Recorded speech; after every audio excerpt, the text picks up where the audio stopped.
Hello and welcome to 5-Minute Math.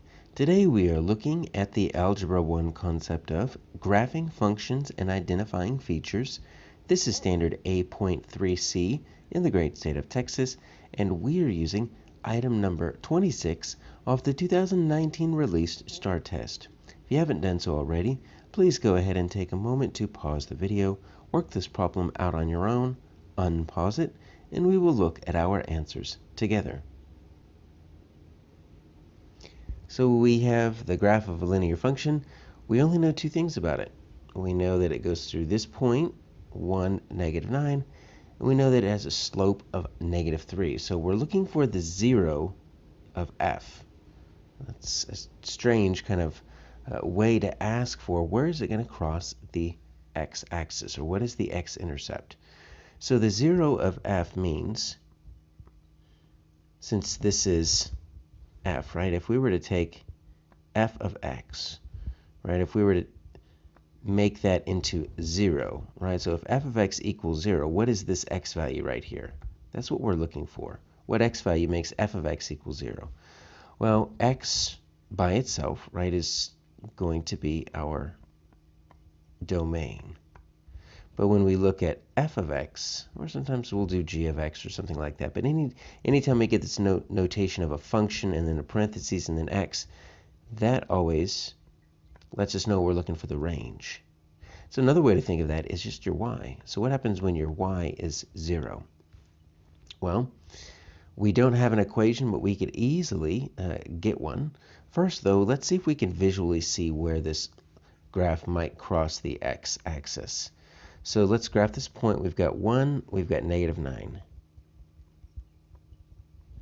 All right, so there's our spot right there. 1, -9. We know our slope is our m, and that's -3, right? Remember, our slope is our change in y over our change in x. So we could write it like this. We could say -3, 1. So it goes down 3 for every 1 it moves to the right. Well, we're out of graph, and that's already below. So I want to kind of back this up. What if we go up 1, 2, 3, and then over 1? And we're going to go backwards. 1, 2, 3, over 1.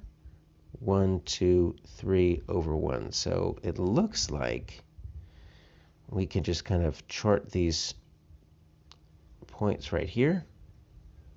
I'm thinking -2, which is one of our options, right? So that's one way to do it. But how do we double, triple check that in case we mess that up somehow? Well, look, we have a slope, we have a point.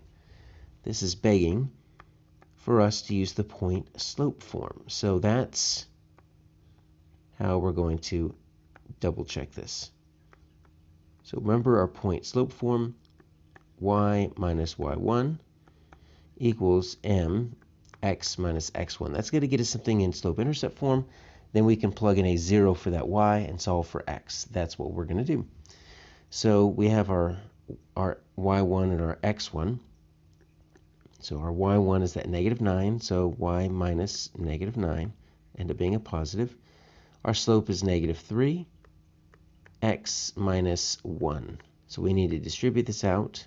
We need to make that a plus, so let's do y plus 9 equals -3x, and that's -3 times -1, so it's going to end up being +3. Now let's subtract 9 from both sides. So y equals -3x minus 6. All right, I finally got this into slope-intercept form.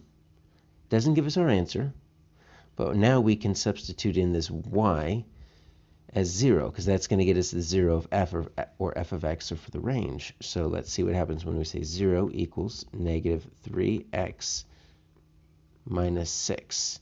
Well, let's try to find what that x is. So let's isolate it. So it's going to be x is -3x. Let's divide both sides by -3, and look at what we have. We've got x as -2. So that's our x-intercept, is going to be x of -2, y of 0. That's why we call it a 0, because it's what happens when that y coordinate is a 0. And our answer here is J.